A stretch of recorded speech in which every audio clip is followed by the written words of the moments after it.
A pregnant bobcat had chosen to make her den right in Eleanor Hayes's backyard. Instead of being afraid, she smiled and welcomed the wild visitor, believing it to be a rare and lucky omen. She knew the best thing to do was to watch from a distance, letting the bobcat roam and hunt freely according to instinct, while she herself stood behind the kitchen window, holding Richard's old camera in hand, making the animal part of her morning routine. That quiet companionship had become an invaluable source of comfort for Eleanor since the day she lost her husband. A few weeks later, on a golden afternoon, she discovered the bobcat had given birth right under the porch. But the joy didn't last long. A sudden noise at the front door signaled the arrival of a visitor, far more dangerous. A masked man believed he had found the perfect prey. An elderly woman, living alone, completely defenseless. He stepped inside, certain this would be an easy score.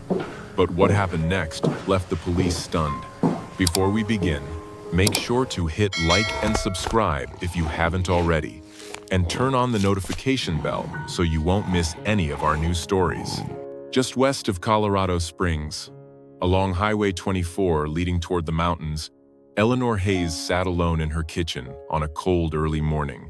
Steam curled up from her cup of black coffee, twisting into thin ribbons before dissolving into the chill air, while her gaze lingered on the bird feeder outside the window, empty and still.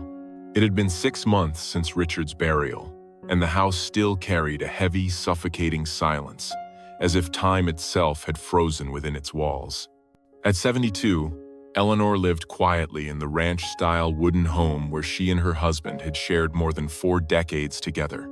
Every room still echoed with laughter, footsteps, and conversations that now existed only in memory. Her daughter, Claire, was working in Seattle. Her son, David, was all the way in Boston. They still called every week and visited whenever they could. But the stretches between those visits felt so long that Eleanor often felt as though she were living in an endless winter. On a Tuesday morning in the first week of March, a single moment tilted the quiet orbit of Eleanor Hayes's life. From her kitchen window, a subtle movement in the backyard suddenly caught her eye. Not the playful squirrels or the pair of mountain sparrows that often perched along the fence, but something larger, moving slowly, deliberately, with an undeniable presence. Eleanor gently set down her coffee cup, steam still curling upward like a hurried breath. She leaned in, pressing her cheek to the cold window frame for a clearer view. There, near the old cedar shed Richard had built in the first summer after they moved to the western outskirts of Colorado Springs, a lithe figure glided through the dormant flower beds. A bobcat, and not an ordinary one. It carried a wild beauty that was almost overwhelming. Weighing close to 30 pounds, with sharply pointed ears tipped in ink black, and a stubby tail that gave the species its distinctive silhouette. Its golden tawny coat, marked with dark streaks and spots, as if painted by the hand of a patient artist, melted seamlessly into the dappled shadows at the base of the Rocky Mountains. Eleanor found herself holding her breath, as though even the faintest movement might shatter the magic of the moment. But what held Eleanor Hayes's attention most wasn't its beauty, it was the way it moved. Instead of merely passing through like the other wild visitors, she'd occasionally glimpsed along the slopes of the Rockies. This bobcat seemed to have a different purpose it meant to stay.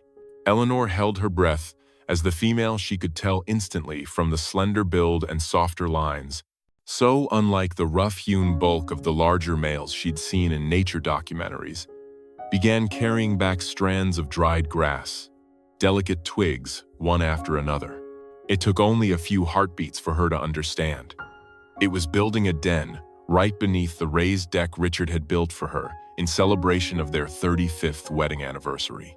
It was the very spot where, for so many summers, they had sat together in the glow of blazing sunsets, watching the mountains shift into deep gold, while the quiet hum of insects ushered in the night. "Oh my God," Eleanor whispered, her breath clouding the glass.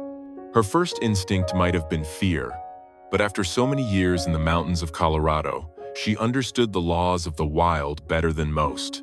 This wasn't an invasion. It was the silent plea of an expectant mother seeking safety for the life soon to come. The bobcat's flanks were rounded, unmistakable signs of pregnancy. And late winter, Eleanor knew, was exactly when these remarkable creatures chose to bring the next generation into the world. As a longtime volunteer at the local nature preserve before Richard fell ill, Eleanor Hayes knew well. Female bobcats always sought out quiet, secluded corners to make their dens. And clearly, her backyard met every one of those requirements.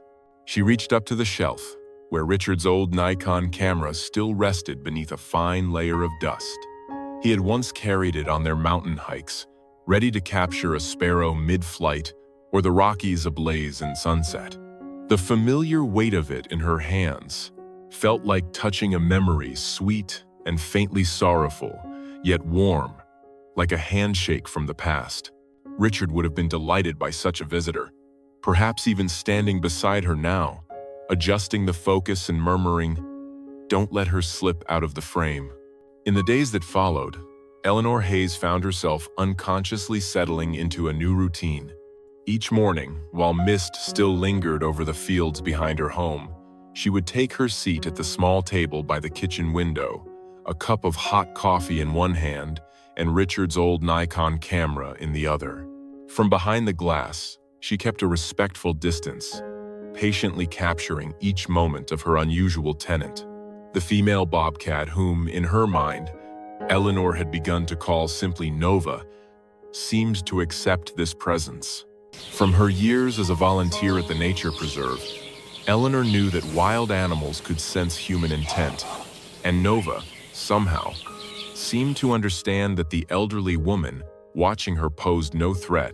The photographs quickly became the highlight of Eleanor's days, a reason to wake earlier, to be more patient, to move more quietly. She began learning Nova's rhythm, when she left the den, when she returned, and those rare moments when she lay still in the sunlight, her tufted ears twitching gently in the spring breeze. In the early mornings, Nova would stretch in the pale spring sunlight, as if wrapped in a thin silk veil draped across the backyard. In the late afternoons, she patiently groomed each strand of her fur, eyes half closed in quiet contentment.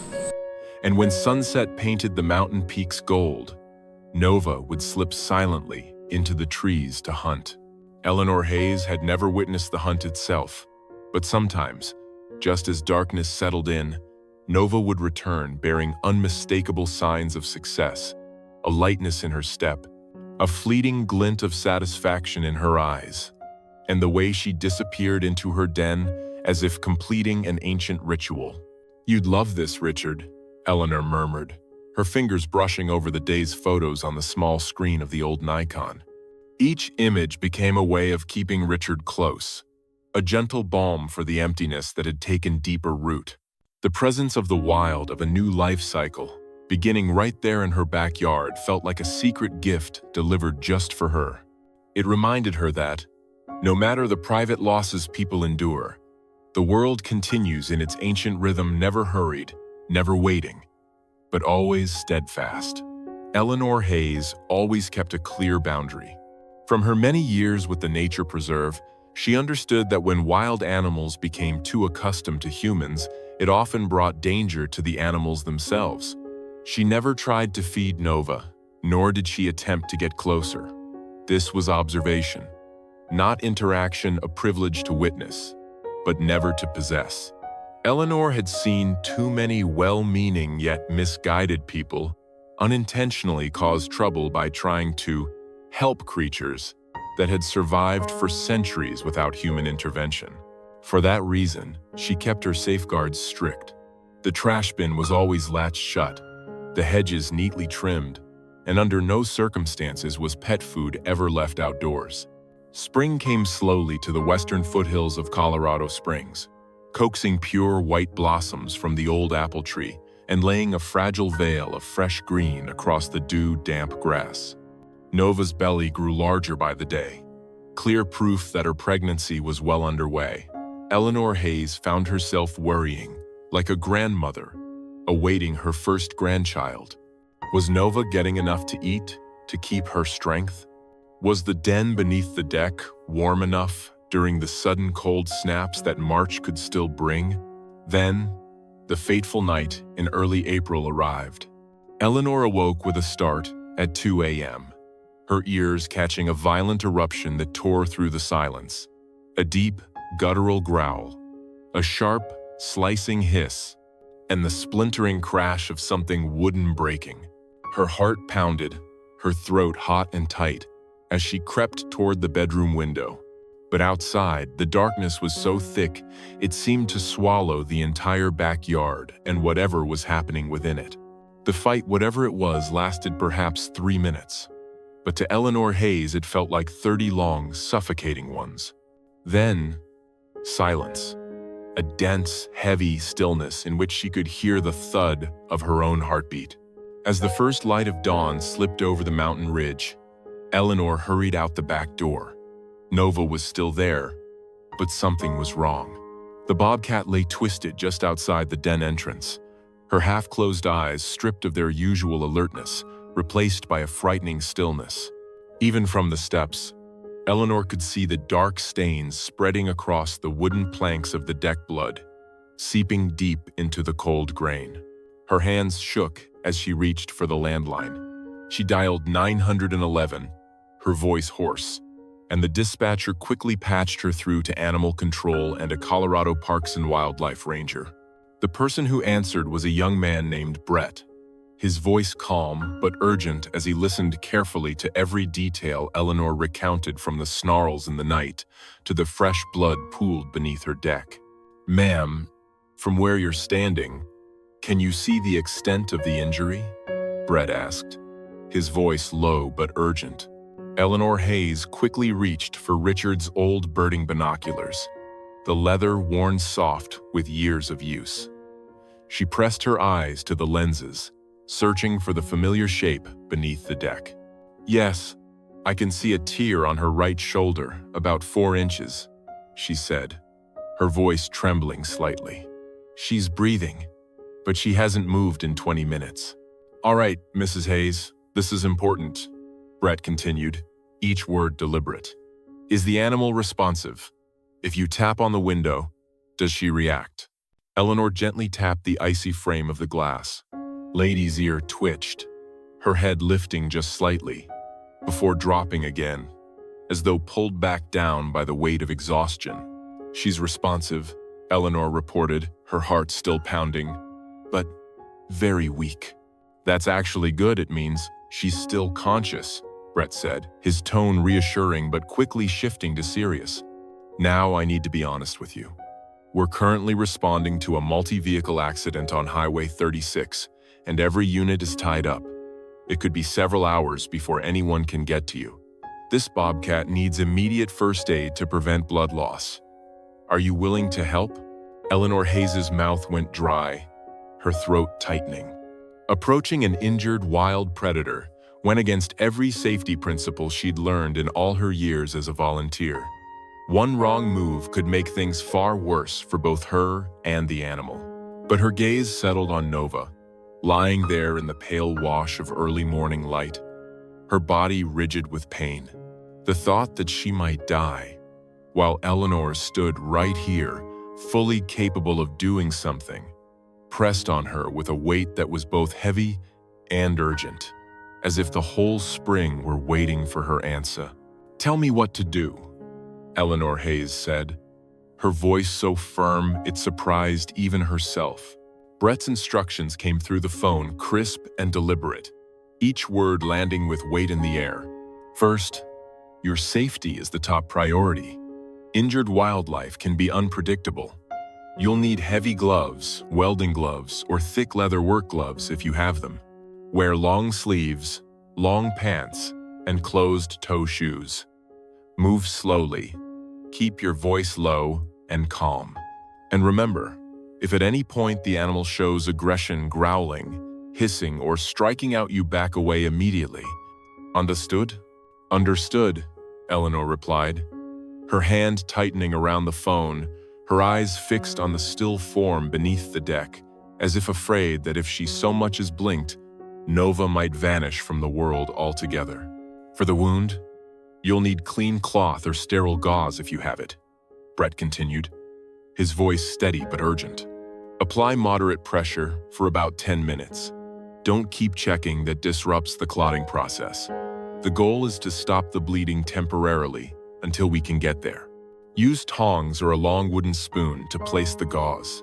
Do not, under any circumstances, put your hands near the animal's mouth. Eleanor Hayes moved at once. Richard's heavy-duty leather work gloves from the garage, several neatly folded clean dish towels, the first aid kit from the bathroom cabinet. She drew a deep breath, willing her heartbeat not to drown out every thought, then slowly opened the back door. "Easy now, Nova," Eleanor murmured, stepping carefully onto the cold wooden boards. "I'm here to help." The Bobcat's amber gold eyes locked onto her, pupils wide with pain and tension. Eleanor could see the rise and fall of that fierce, fire-lit chest, each rapid breath carrying the weight of a warning or a plea for help. Probably shock. Up close, the wound was worse than Eleanor had imagined, a ragged tear.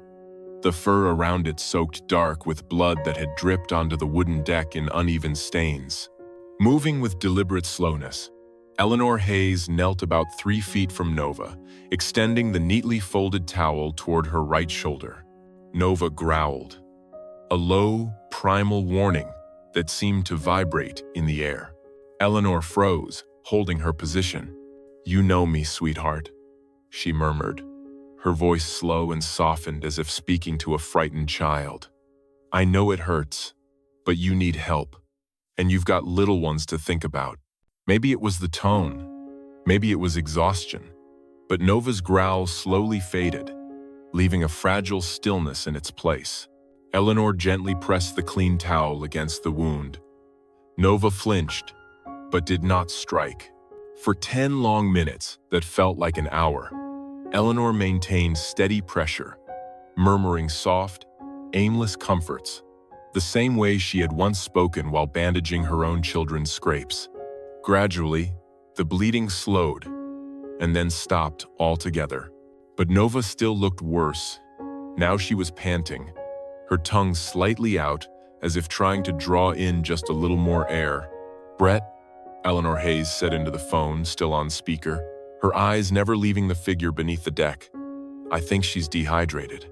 "Blood loss often causes that," Brett replied, his tone urgent yet steady. "Can you safely offer her water? Only a small amount. Use a shallow dish or drip it from your fingers, but don't force it." Eleanor moved quickly into the kitchen and returned with a white porcelain saucer, pouring a thin layer of water into it until it gleamed like glass. She placed it less than a hand's breadth from Nova, then stepped back and waited. Nova lowered her head and lapped weakly, perhaps only a tablespoon, before turning away, eyes closing in exhaustion. "That's good," Brett reassured her. "Now, back away and let her rest. Check once every hour from a distance. We're working on getting someone to you, but this accident," he hesitated for a beat. "There have been fatalities. I'm sorry." That day dragged on heavily, each hour stretching out like a long winter afternoon. Every hour, Eleanor Hayes pulled on her coat and stepped onto the deck to check on Nova, offering water when she would take it. The Bobcat remained motionless, her breathing steady, but her eyes stayed closed despite Eleanor's patient, gentle calls. By late afternoon, a call from Brett brought even worse news. Highway 24 had been completely blocked by a rockslide. No one would be able to get through, at least not until morning. "If she's going to make it through the night, she'll need nourishment," Brett said over the phone. "Can you manage to feed her?" Following Brett's careful instructions, Eleanor opened the freezer, pulled out a few raw chicken breasts, no seasoning, no bones, just plain meat, and cut them into small, bite-sized pieces. She placed them one by one on a porcelain plate and quietly slid it toward Nova. The Bobcat ate 3 small pieces, swallowing each slowly. then turned her head away and rested it down in exhaustion. That night, Eleanor hardly slept. Every 2 hours, she switched on her flashlight and stepped out to the deck, watching the small, curled figure beneath the wooden boards just to make sure the chest still rose and fell with each fragile breath. The bobcat still lay beneath the deck, her sides rising and falling in steady rhythm, still alive, still fighting. The next morning, a small miracle appeared. Nova had shifted position and was leisurely grooming the fur along her uninjured shoulder. A positive sign, Brett said when Eleanor Hayes called to report. He instructed her to offer more chicken and water, and this time Nova accepted them more easily, each bite going down as if her strength were slowly returning. Healing behavior, Brett explained. Wild animals are incredibly resilient. Keep monitoring, but I think she's past the danger point. By the time the wildlife rescue team finally arrived that afternoon, Nova was gone. The den was empty, with only a few faint bloodstains on the deck, and some scattered gauze left behind proof that none of it had been Eleanor's imagination. She felt strong enough to leave, said a rescue officer named Diana after examining the scene. That's actually the best outcome. If she can move and hunt, she'll recover far better in the wild than in captivity. You did everything right, Mrs. Hayes. Eleanor Hayes felt a mix of relief and disappointment. She had grown attached to Nova, worried for her, as if she were family. But Diana was right. Wild animals were born to live in the wild. For the next week, Eleanor saw no sign of Nova. She kept her morning ritual at the kitchen window, Richard's Nikon ready on the table. But the backyard was visited only by its usual guests, the chattering sparrows, the quick squirrels racing up the fence posts. She worried constantly. Had Nova survived? Had the kittens in her belly made it through the ordeal? Then, on a brilliant Sunday morning in late April, movement beneath the deck caught Eleanor's eye. Nova stepped out of the shadows, thinner but still moving with supple grace. The brightness returned to her gaze. On her right shoulder, the wound was now just a pink scar knitting closed, and behind her, stumbling on oversized paws, were 2 tiny shapes. Bobcat kittens, perhaps 3 weeks old, their eyes newly open to the world, clumsy still, yet already curious about every ray of light and scent carried by the spring morning air. Eleanor's hands trembled as she lifted Richard's camera, her heart racing not just with excitement, but with the awareness that she was witnessing a miracle. The bobcat kittens looked like perfect miniature versions of their mother, golden brown fur, dappled with spots, short stubby tails, and tall black-tipped ears, and they tumbled over one another as they explored the few yards around the den beneath the deck. Nova watched them with the endless patience of wild mothers everywhere, occasionally reaching out a paw to nudge one back when it wandered too far. "Oh, Richard," Eleanor Hayes whispered, warm tears sliding slowly down her cheeks. "Do you see them? Just look at them." For the next month, Eleanor became the keeper of this little family's story. The kittens grew so quickly it was as if spring itself poured fresh life into them each night. Their games became increasingly skilled, stalking and pouncing on anything that moved, from a wind-stirred blade of grass to their mother's twitching tail. Nova was a devoted mother, nursing them, grooming every strand of fur, and when they were strong enough, bringing back fresh prey for them to practice hunting. Eleanor began arranging her days around their schedule, usually early in the morning when dew still clung to the grass, and at dusk when golden light spilled over the mountain slopes. She even started a journal, carefully noting each behavior and milestone, as if preserving a small epic of life unfolding right there in her backyard. The larger kitten whom, in her heart, Eleanor Hayes privately called Brave, was always the pioneer, ready to lead the way in every exploration of new territory. The smaller one was more cautious, standing back to watch for a long while before quietly following. She knew she shouldn't name them, and certainly shouldn't assign them human traits, but she couldn't help herself. They had become her purpose, her joy, and the invisible thread that tied her to life. Life that persisted stubbornly, despite all of human loss. On a Thursday afternoon in late May, everything changed again. Eleanor was in the living room, plugging Richard's old Nikon into her laptop to upload photos. She had only recently learned how, determined to preserve every precious moment. The afternoon sun slanted through the window, spilling across the wooden floor like a pale golden carpet. She was absorbed in reviewing the shots of the kitten's first attempts at climbing the deck posts. Awkward scrambles, eyes alight with curiosity. The front door suddenly opened. Eleanor looked up, her heartbeat quickening slightly, thinking it was Claire, her daughter, who had mentioned possibly driving down from Seattle for Memorial Day weekend. But it wasn't Claire. A man stood in the doorway, tall and broad-shouldered, his entire figure wrapped in black. Tactical pants, long-sleeved shirt, leather gloves, and most terrifying of all, a black balaclava covering his face, leaving only his eyes visible, dark and cold as steel. Only his eyes were visible cold, calculating as they moved slowly across the room, as though weighing the worth of every object and every person within. The blood in Eleanor Hayes's veins seemed to freeze. She parted her lips to speak, but her throat locked tight, no sound emerging. The legs that had once carried her and Richard over countless mountain trails now betrayed her, stiff and unresponsive. She instinctively stepped back, then sank into the sofa. The laptop slid from her hands and struck the wooden floor with a dry, echoing thud, a belated warning that reverberated through the room. The intruder stepped fully inside, closing the door behind him with a slow, deliberate motion, silent enough to chill the air. He moved with the composure of someone who knew exactly what he was doing, not the clumsy haste of an opportunistic thief, but the cold, steady rhythm of a plan long calculated. His head turned slowly, eyes sweeping over the room.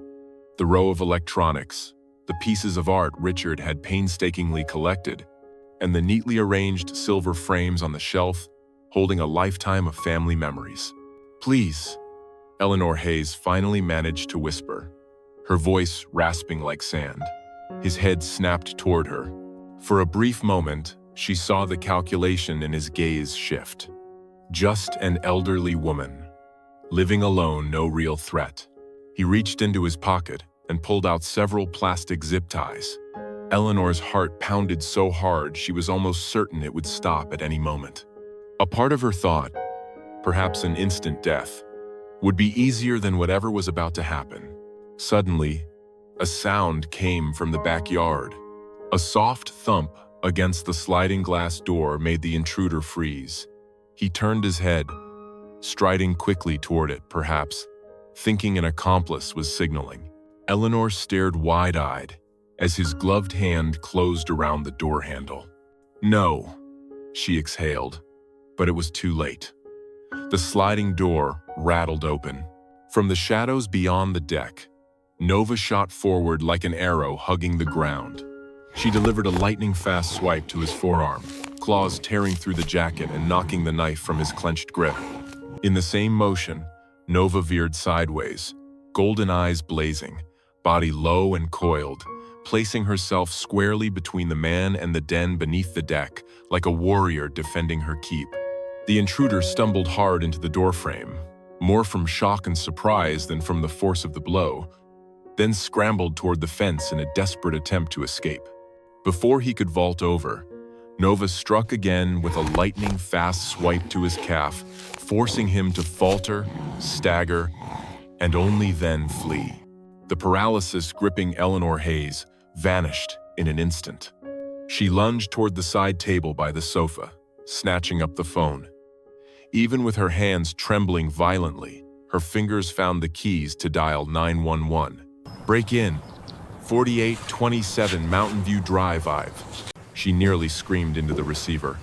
He's being attacked by a wild animal." Send help, send everyone!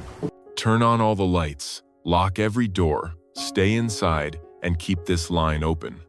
Officers are on their way. The dispatcher's steady voice instructed. The person on the other end continued asking questions, but Eleanor could no longer focus. She stood rooted to the spot, eyes locked on the sight of the intruder, lurching toward the fence, his shadow stretching long across the damp, dark grass, like a fresh scar carved into what had been a peaceful evening. Nova stood planted between the man and the house, ears flattened tight against her head, lips pulled back to reveal sharp, gleaming canines. Her low, guttural growl rumbled without pause, so powerful that Eleanor Hayes could feel the vibrations through the wooden deck, resonating straight into her bones. The man glanced between the bobcat and the knife lying abandoned on the deck, then chose the only option left, to climb the fence, or at least, to try. Nova managed one final, razor-edged swipe, shredding his pant leg and slicing deep into his calf. Blood spattered in bright red streaks as he tumbled over to the other side, vanishing into the chaos of his own retreat. And then, just as suddenly as she had appeared, Nova was gone. By the time Eleanor's trembling legs carried her to the door, the bobcat had already melted into the wild landscape beyond, disappearing completely, even in the blaze of the late-day sun. Only the bloodstains on the deck and the cold knife on the ground remained as proof that it had all truly happened. The police arrived within minutes. The advantage of a small town, Eleanor thought distantly, her heart still struggling to find its normal rhythm.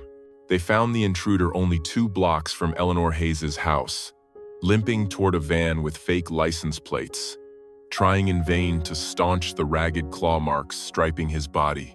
He was a wanted burglar, with a long record responsible for a string of break-ins, targeting elderly people living alone across 3 neighboring counties, always striking when he believed his victims to be at their weakest.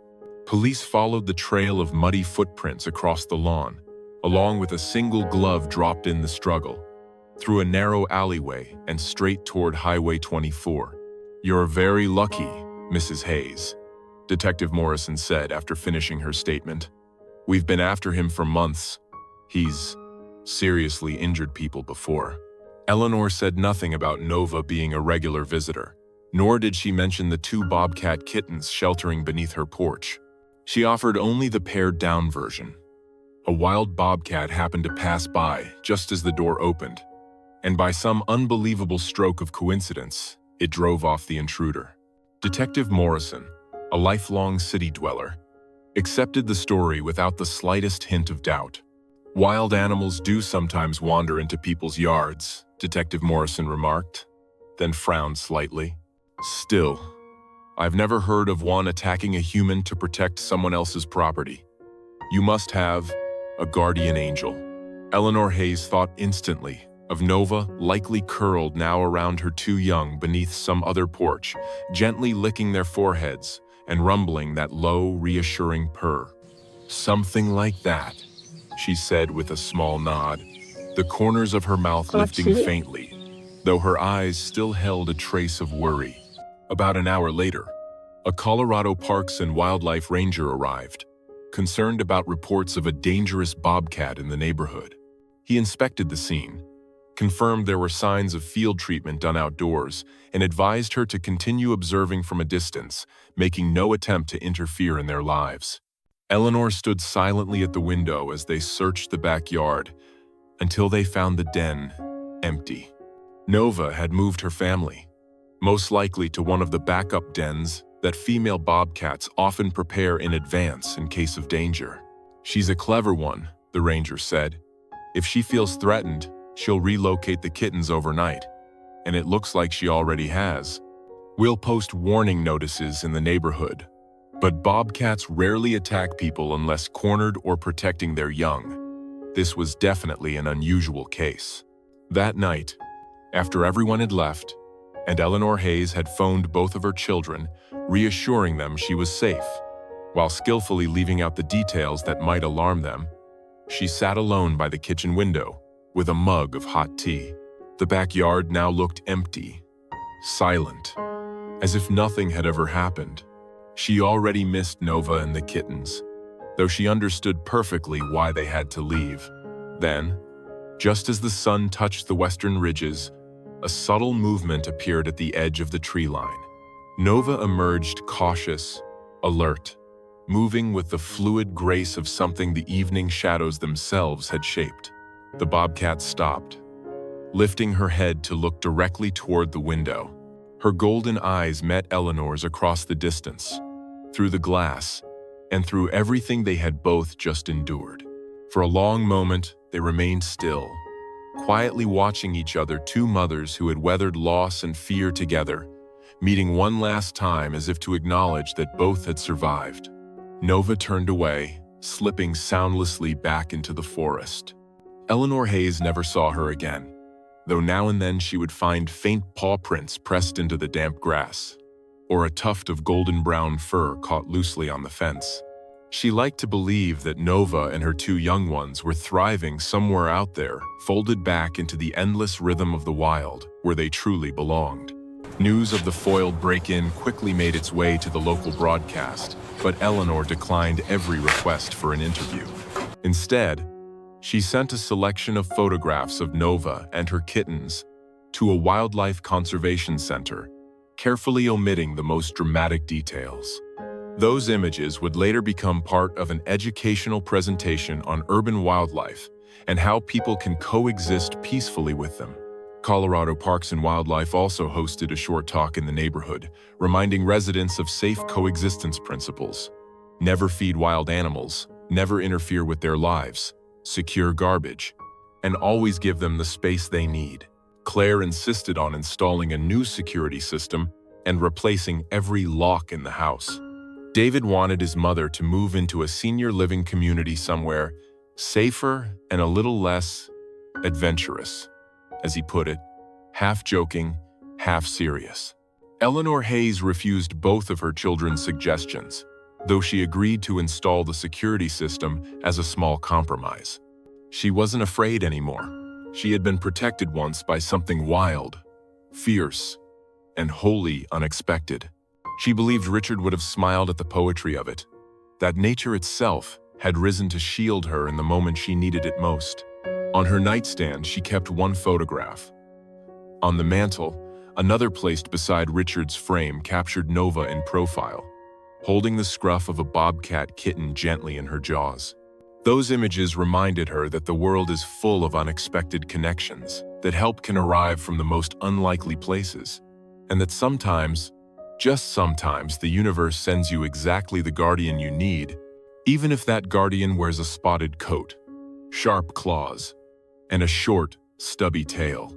On quiet mornings, Eleanor Hayes still sat by the kitchen window with a cup of hot coffee, Richard's old camera resting beside her.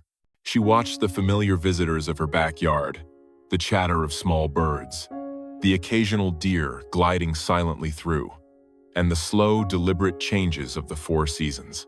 And sometimes, when the light was just right, when the wind from the mountains carried with it the scent of the wild, she could almost feel a pair of golden eyes, watching her in return, keeping silent guard from the shadows. A true guardian angel, only this one hunted on four legs and sang no hymns but the ancient song of survival and fierce, unexpected love. The empty nest beneath the porch remained untouched, like a memorial to that strange and beautiful spring when loneliness was broken by new life, and kindness was repaid with protection. And when an old widow learned that family can take many shapes, even wild ones with black-tipped ears and hearts, as brave as any human's black-tipped ears, Eleanor Hayes never felt alone in her home again.